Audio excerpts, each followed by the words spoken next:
Sup YouTube, it's Z, and welcome to the second day of the 12 days of anime. On the second day of Christmas, na na na na na.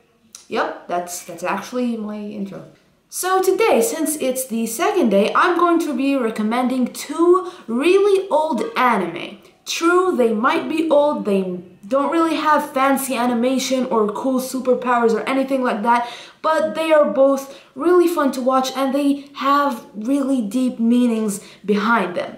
So the first old anime I'll be talking about is Romeo's Blue Skies. I forgot to search what, studio made it or what year or that kind of stuff, but anyways, it's about this boy called Romeo who lived all his life in this poor little village with his family, raising crops and stuff, until one day all the crops got burned accidentally, and Romeo had to go to the city to clean chimneys for a living. And in that city he is surprised, by how big stuff are, by how many people there are, but he eventually learns how to clean chimneys, he learns how to get used to life there, even with the family who treats him bad, the family he lives with.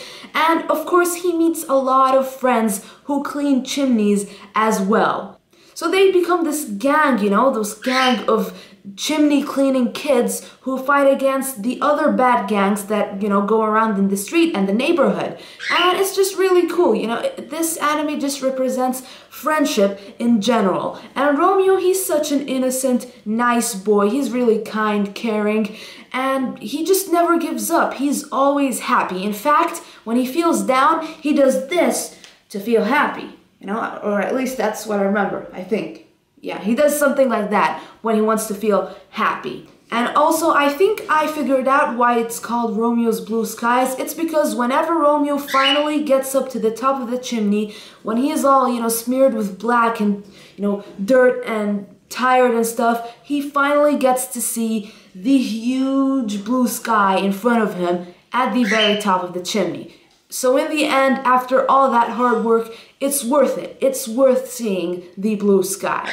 Second old anime I'm gonna be talking about is Remi, Nobody's Girl. This anime is probably the saddest anime I've seen as a kid. I mean, I probably saw more sad things as, a teenager, but as a kid, this was the saddest, because in this anime, the main characters don't always win. They don't always win the battle in some special way, like in most anime. In this anime, people die. They actually die, and it is so freaking sad. It may be an anime, but it is also so realistic. It just shows you how children suffered in the old days. It's about this girl called Remi who lives with a small family, but I'm not sure how eventually she has to go look for her real mother, and she travels with this old guy called Uncle Vitalis, and he has those 3 dogs and a monkey who perform in the street, play music and do tricks and stuff, and she performs with them as well. But eventually she winds up in this place in which this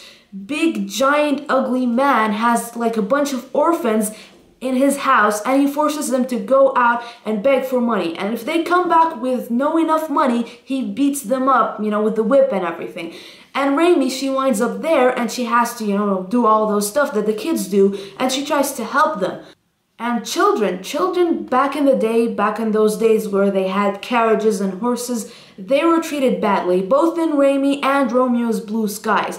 They had to work, and there were also social classes. There were the poor ones, the rich ones, and there was such a huge gap in between, the way they would treat each other. So I definitely recommend those two anime. They may not be cool like Dragon Ball Z and that kind of stuff, but they are realistic, classic, sad, happy. So tell me, do you know any of those two animes? And do you know any other old anime that you'd like to recommend to me? Tell me all that in the comment section below, and I'll see you tomorrow. Peace.